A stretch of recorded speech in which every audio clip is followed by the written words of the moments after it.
लक्ष्मीच्या पावलांनीच्या आजचा भाग चालू करण्याआधी चॅनलला लाईक, शेअर आणि सबस्क्राईब करायला विसरू नका. आजच्या भागात आपण बघणार आहोत, कला नैनाला घरी घेऊन येते व सगळ्यांसमोर तिला ती खूप बोलते की का म्हणून ती आत्महत्या करायला गेली होती.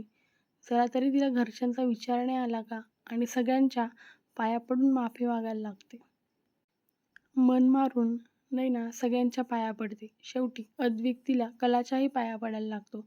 सगळे खूप शॉक होतात. नंतर नैना म्हणते, आता झालं का कला तुझं मनासारखं?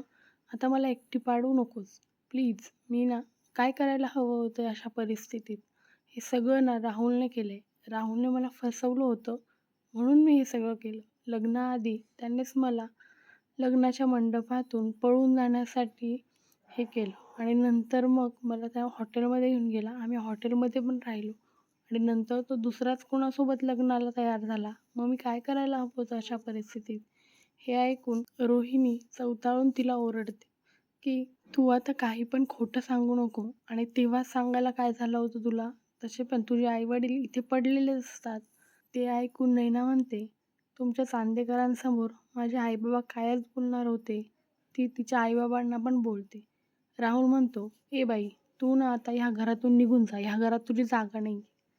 पण मग सगळं ऐकूनही आद्विक समोर येतो व म्हणतो, नैनाला फसवायचा प्लॅन कोणी केला होता? चालू कोणी केलं आधी हे सर्वात? हे ऐकून राहुल खूप घाबरतो आणि तो रोहिणीजवळ मदत मागायला जातो.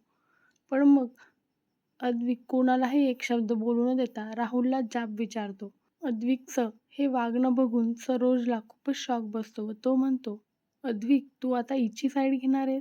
हे ठरलेलं आहे का आता तुझं?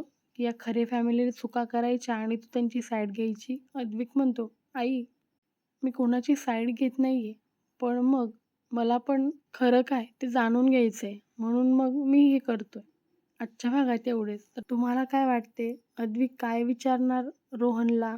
आणि रोहनचं खरं सगळ्यांसमोर पोहोचेल का? नैना तिच्या प्लॅनमध्ये सक्सेस होईल का?